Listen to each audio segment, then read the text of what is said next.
Как сделать вашу ванную уютнее? Сначала меняем надежный смеситель на универсальный.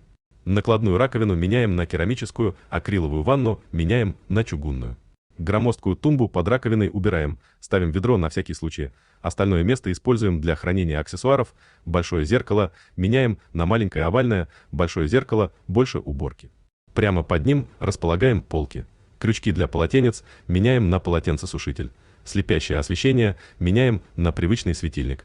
Подпишись, чтобы не потерять.